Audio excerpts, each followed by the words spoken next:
I closed a $150,000 deal for a client without saying a word, simply through what I'm going to tell you today. In order to tell this story, I have to take you back to January 2024. So as you're listening to this episode goes live January 6th, 2025, and 1 year ago, today, I had an idea. In fact, I wrote it down in this journal. You're going to hear actually a lot about it, about that journal in today's video. The idea was this. I was signed up. I had a ticket to go to this conference. It is a women's conference specifically for female business owners wanting to learn sales skills. And I had been working with these two coaches for, 4 years at this point. They're called the Sales Girls, Macy and Kat. They are dear, dear coaches and dear, dear friends of mine. And I had a ticket to this event. I had this idea. What if I approached them with the idea to play cello for it? I had zero clue if it would actually work, but what I knew deep in my heart is that I had to test out this idea. This is the point, the birth of an idea, and then it goes into the incubation stage. Now, I have to admit, I did not follow my incubation of an idea process very well back then. This is just one demonstration how I'm very unrecognizable 1 year later. I have to admit, it took me 5 months to even approach Macy. I did not send her a single message about this idea until the beginning of May. Now, I was not actually working with them at this point. I was not one of their clients. I was simply someone they had worked with in the past. I'd built up some rapport, trust. They knew the benefits of the cello, but they had never really thought of the idea of having cello at their event. So if you think about it, like the bridge of belief is something that they teach me. They were probably around like maybe 60% bought into the idea, but I had to bring them all the way to the close. So I send this voice message, spur of the moment one morning. It was May 12th. I was reading about it in my sales journal here. So May 12th, I send this message. It said something like, Macy, imagine this. You are at Sales Girl Summit, the name of the event, and all of a sudden the sound of the cello comes through the loudspeakers. Everyone rises to their feet and they know that they're in the right place at the right time. And that's the picture you want to see. I said something like that, and she responds about 2 minutes later saying, Ina, I love this idea. I'll get back to you on this. A couple of days pass. I hear nothing. And I send another follow-up. It takes the same amount of courage, if not more. And we start getting into a sales conversation. Initially, she wanted to hear some clips of me playing a song called The Blessing. The Blessing, it is stunning. And I close the deal. She says, yes, we want to have you play at Sales Girl Summit. And she connects me with their MC, the creative MC, Aaron Cole. So it is the weeks leading up to the event. I'm in conversation with Aaron Cole. We create this beautiful, beautiful performance of the mission / How Great Thou Art by the Piano Guys, and this poem that Aaron had written about the Proverbs 31 woman, about who a sales girl really is and how she serves with heart, how she persuades for good.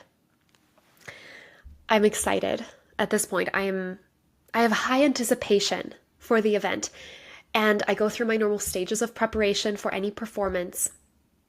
We get to the conference.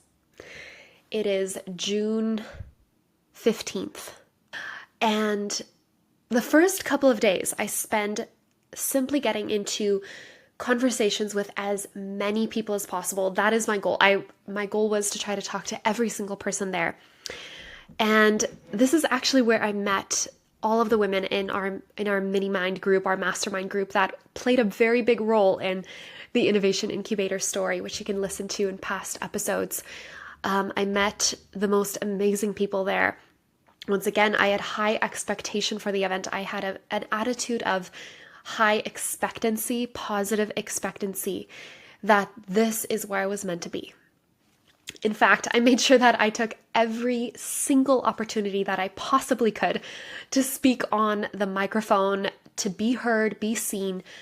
I would take it. There were many opportunities to ask questions to the panels.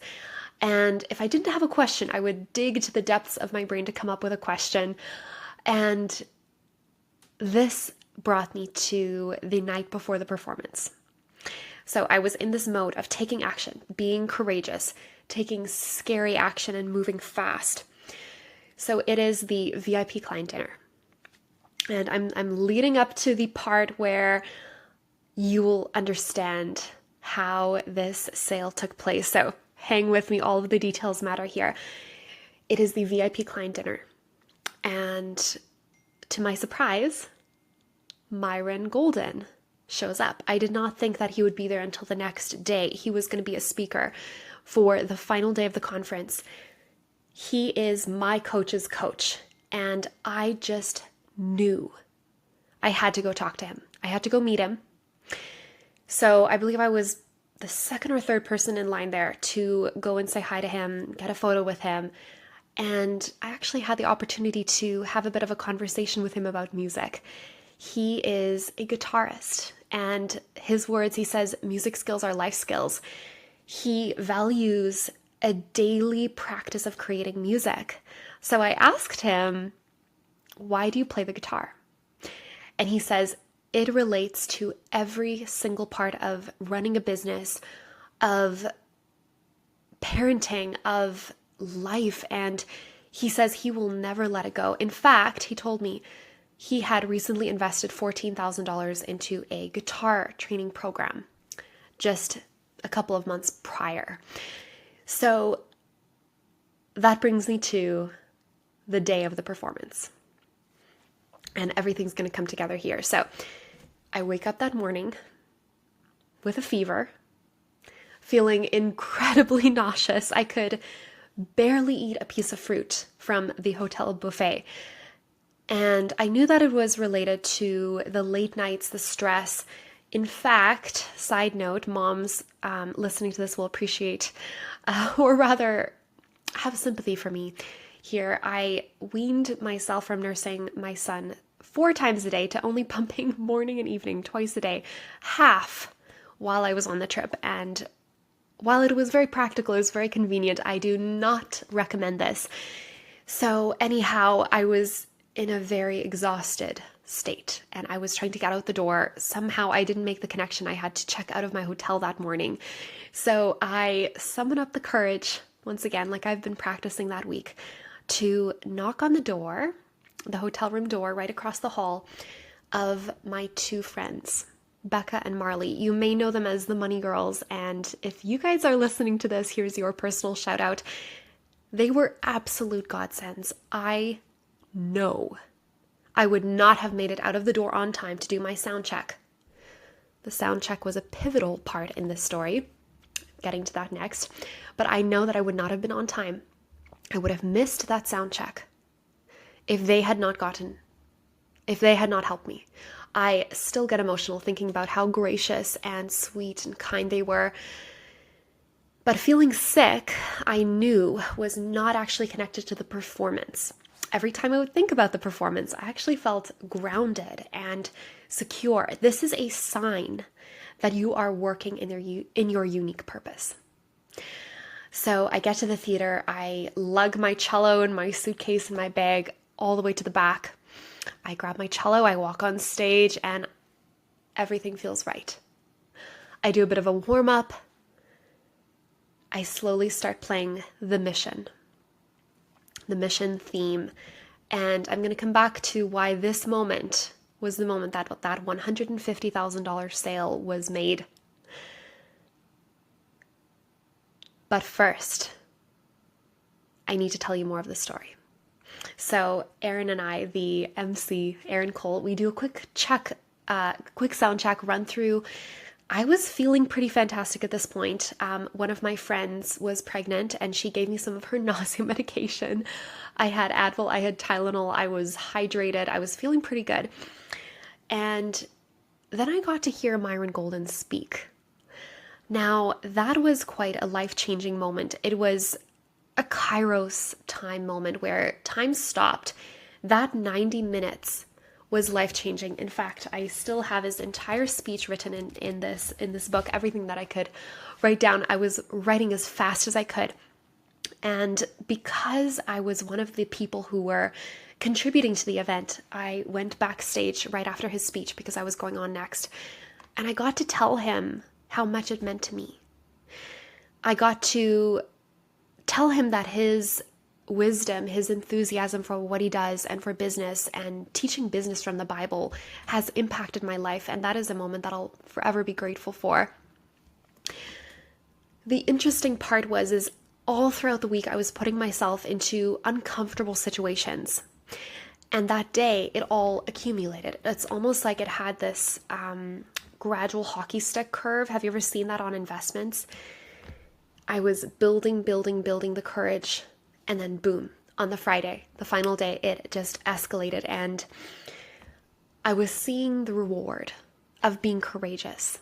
So I want you to take, first of all, just that point in and of itself. Be courageous. James Clear, he says, most of the time people don't need more information. They just need to have more courage. So immediately before the performance, a couple of things happened. I got to speak to Myron. I actually ran into one of the other speakers, Charla Corn Barrett, who was on my dream list of people to have on the Cello Brain podcast. A month later, she was on my podcast. And immediately before the performance, Myron actually went into the green room to tell me how excited he was to hear me play. And he asked me, "Are you ready?" And I got to just have this moment where I was connecting to why this really mattered.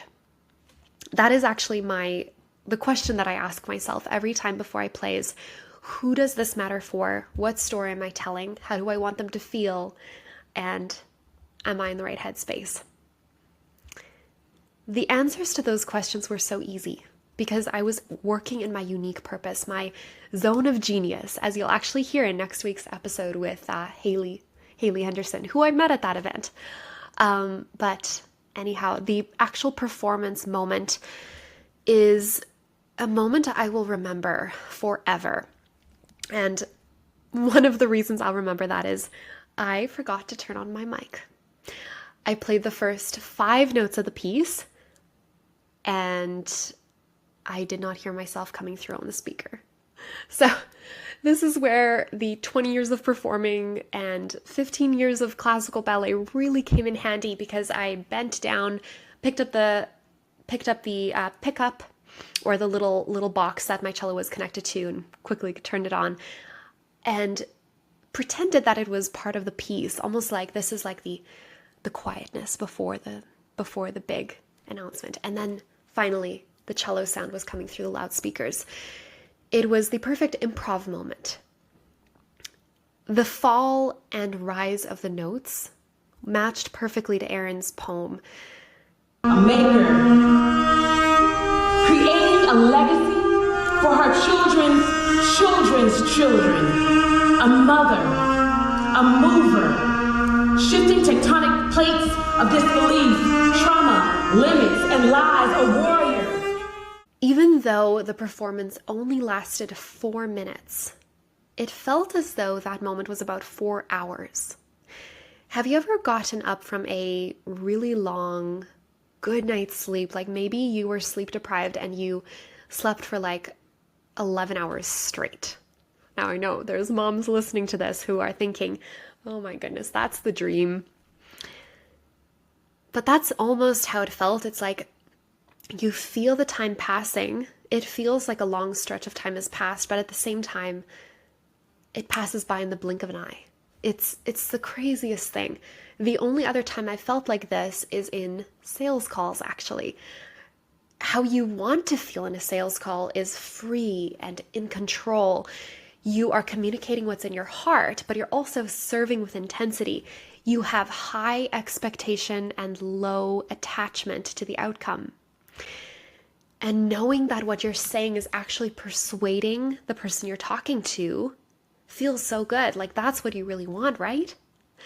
That's how it felt in that moment. In fact, my sister, she asked me a couple of weeks after the performance, simply out of curiosity, to kind of find out, like, what is your unique purpose? She asked me, when have you felt the most joy in the last year? And I want you to actually ask that to yourself right now. When have you felt the most joy this last year? For me, it was that moment. I'm closing my eyes and I can see the spotlight. I can see Aaron to my left. I can feel the fingerboard under my fingers and the bow in my hand and the vibrations of the cello. I can see it all. And that moment, I was in my zone of genius, my unique purpose. Finally, the poem ended. We played the last line, feeling like I had all the time in the world.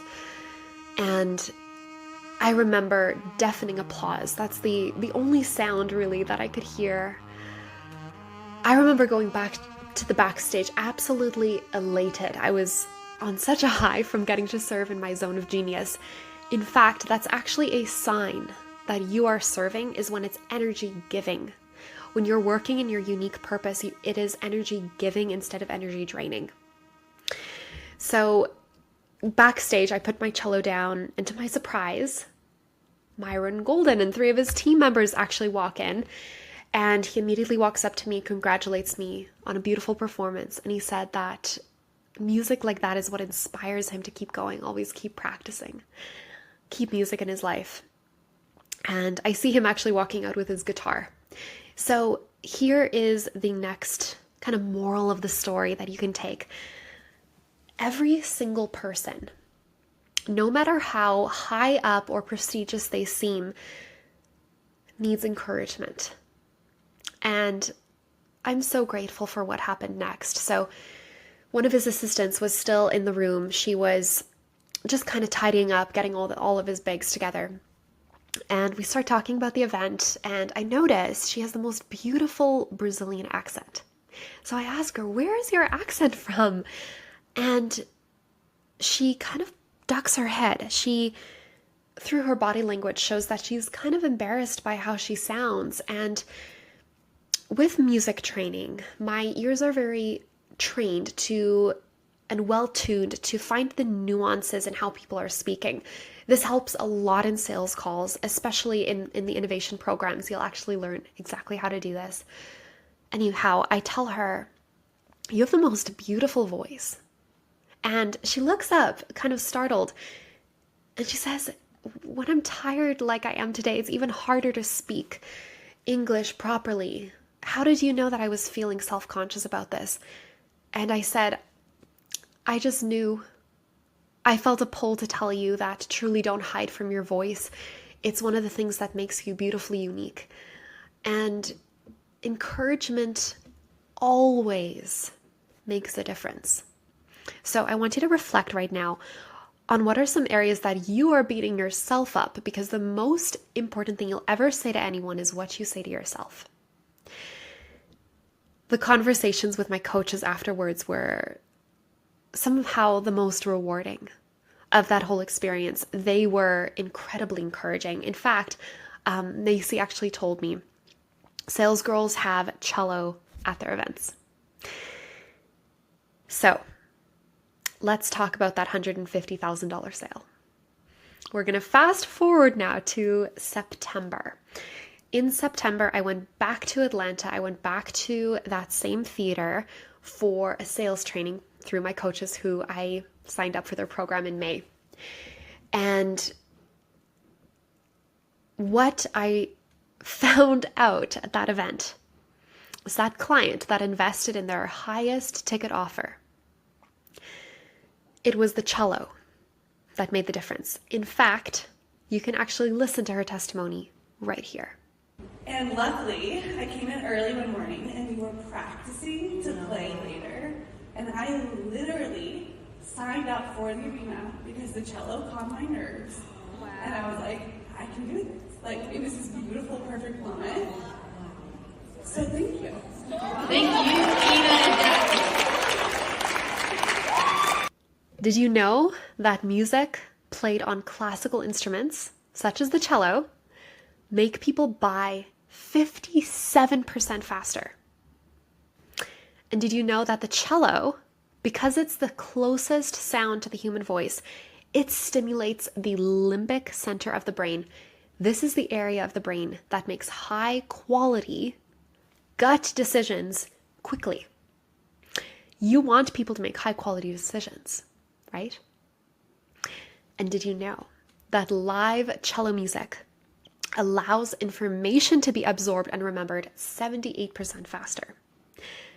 You want people to walk away actually knowing how to change their businesses with your offer, right?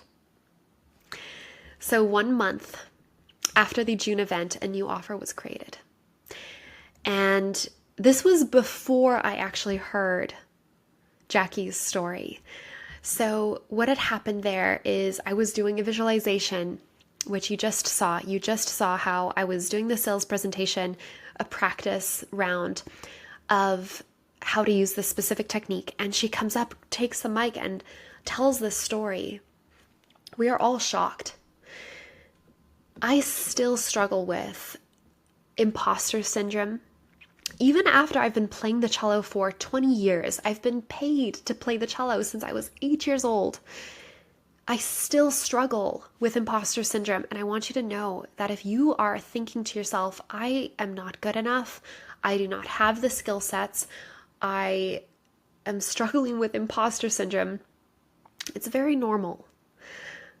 Courage is not the absence of fear.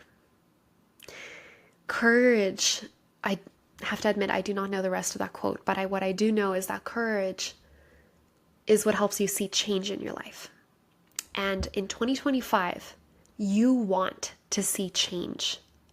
You want to end the year a different person. And there's absolutely a way that you can do this. So after hearing all of these different events, living through this story that I just told you, a new offer was created. You can now have live cello music at your sales events to create a buying environment, an environment where people are connected to what really grounds them, just like Jackie felt. She said, I felt grounded and calm and at peace that this is where I needed to be, that this is the program that I needed to invest in.